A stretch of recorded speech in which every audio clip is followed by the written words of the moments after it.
And a year and a half after tearing his Achilles, signing with a new team, and a long road of rehab, Kevin Durant finally suited up with the Brooklyn Nets to open training camp yesterday. KD, how you feeling?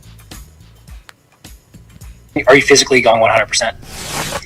Oh yeah, every drill that I've done, I've been going as hard as I could. I don't mean 100%. I mean, what it was. I mean, I've been in the league for 14 years. Even if I didn't have an Achilles, I probably wouldn't be 100%. It was the wear and tear over time, I guess. But I feel solid in the game. And coach want to pull me out early, unexpectedly. Of course, I'll try to push back. But I know they have my best interest.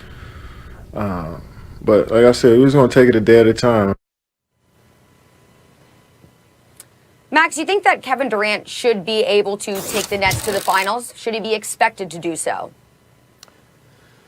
No, you can't expect him to do it. I think that would be expecting a guy to make one of the most miraculous comebacks from an Achilles of all time. And I don't just think you should expect that. And it's not that I'm anti-Durant. I love KD. I love watching him play. And I love his attitude. I love the fact that we've seen him go from what seemed to me from afar to be an insecure kid, and most kids are insecure, right, to a confident adult,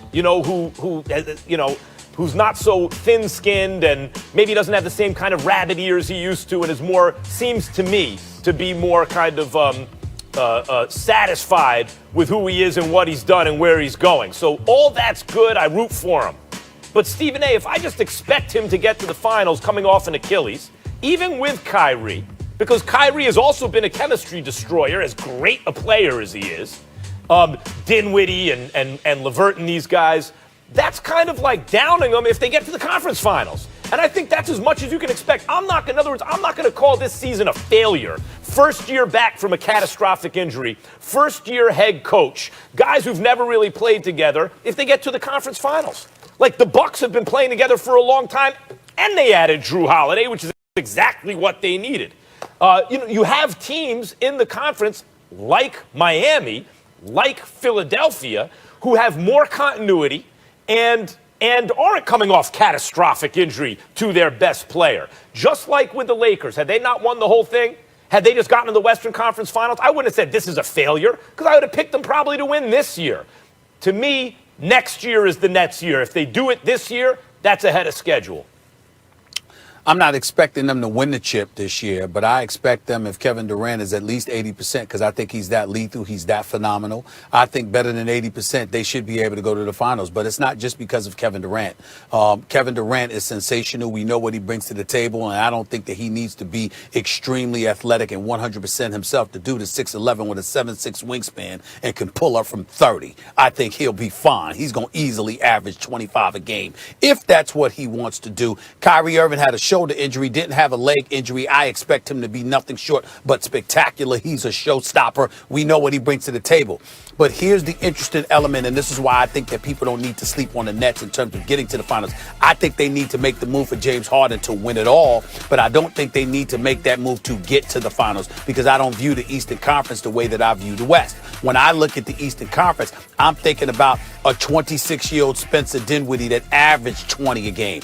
I'm thinking about a Joe Harris who just got his new deal that shot 42+% from three-point range. I'm thinking about a Caris LeVert who averaged 18 points a game, and we know he could ball, especially what we saw him do, particularly in that game against Portland that they lost in the closeout game in those 8-game bubbles, those 8 games in a bubble where they were going up against Damian Lillard and those boys. These brothers can play, and when I look at what they bring to the table and how they can play, I don't underestimate nor do I sleep on what they bring to the table. I think that combined with veteran leadership in that locker room to help Kevin Durant, I definitely think that when you look at it and it comes down to this, they got a superstar in Kevin Durant, who at 80%, by the way, is still a superstar. They got a showstopper in Kyrie Irving, and they got a bunch of supplementary parts that ain't average. These brothers, Caris LeVert, Spencer Dinwiddie, can play. Joe Harris can really, really shoot.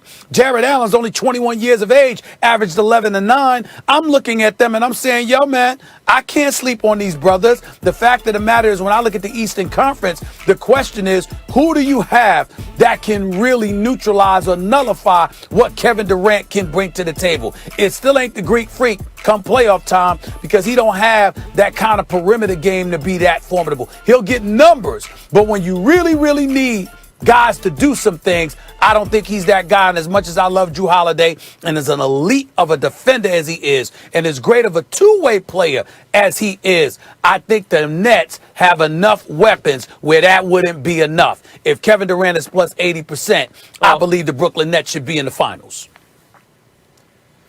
Yeah, I'd say if Kevin Durant's closer to his real self. I mean, at 80%, let's call it Paul George. Forget about exactly the game, the size, like how much value is 80% of KD. Let's call that Paul George. I look at Paul George, Kyrie Irving, and in other words, Paul George about 80% of the player that KD is. I look at Paul George, Kyrie Irving, LeVert, and these guys, and I think that's a damn good team. But as soon as you stop thinking of KD like MVP KD and start thinking of him like an all-star or an all-star plus KD, now you think about matchups like the Bucks, where Giannis is an MVP caliber player, like where Drew Holiday is more than just an all-star when it matters most. Now, they didn't get Bogdanovich in that deal. Had they gotten Bogdanovich, even more. Still, they have Middleton and they have shooting. Brook Lopez can defend the rim and shoot. When I look at Philadelphia, Simmons and Embiid, in terms of upper-end talent and size, you can start to compare those guys to Kyrie and KD. Kyrie and KD more talented, but not much more talented.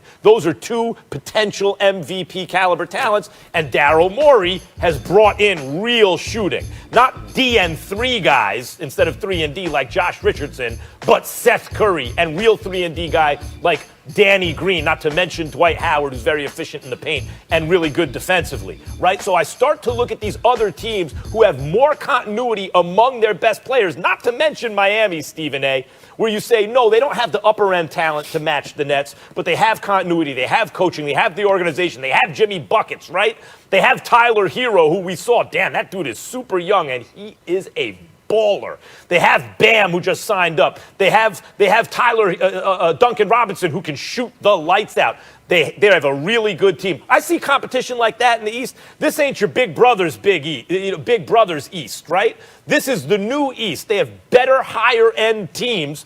And KD coming off that injury, I'm just not going to assume that he gets to the finals. I'll assume they get to the conference finals. They'll be one of the two teams left standing in the East, but I'm not going to assume more than that. Well, listen, I guess you're right about that because we shouldn't assume it. To me, it's an expectation only because I recognize how significant all of this is for KD. You know, you left Golden State. You went to Brooklyn. You know what? You wanted your own team. You wanted to guide your own team to the title. So it's not only the legacy you left behind with Steph and Clay and those boys in Golden State. It's also the fact that LeBron James just won his 4th chip. What you gonna do? Because KD would have tied him if KD had ultimately not gotten hurt. He would have had his 3 rings because they would have won 3 straight because they would have walloped Kawhi Leonard and the Toronto Raptors. Probably would have swept them in my estimation. So I'm looking at him coming off that injury, coming back here, and with LeBron being that dude, the champion right now, the 4-time champion, having Anthony Davis in the crew, I think Brooklyn's going to need to make a move for James Harden because I think that's the only thing that could potentially knock the Lakers off is if James Harden arrived in Brooklyn. I don't think anything else gives anybody a shot against the Los Angeles Lakers. But in terms of KD and his agenda and what he's got to prove, listen, you trying to sit up there and match LeBron. You trying to get another chip. To KD, bring a chip to Brooklyn? To Brooklyn, New York? A champion in Brooklyn, as you said? It's over. Because of KD? Man, please. KD does that. This is what it is. This is what it is. Highly motivated. If KD brings a chip to Brooklyn, Stephen A., if KD brings a chip to Brooklyn at any point during this contract, he is going to join in every conversation the uppermost echelon of all-time greats. That's right. If he does that, he's going to be the biggest star in the world. No question. No question. Well, we're going to just have to see what happens. According to Caesars right now, the Nets trail only the Lakers with the best odds to win the title. All right, guys, we're going to leave it there. We're going to stay in the East for the next segment, though. We have Sixers' Ben Simmons.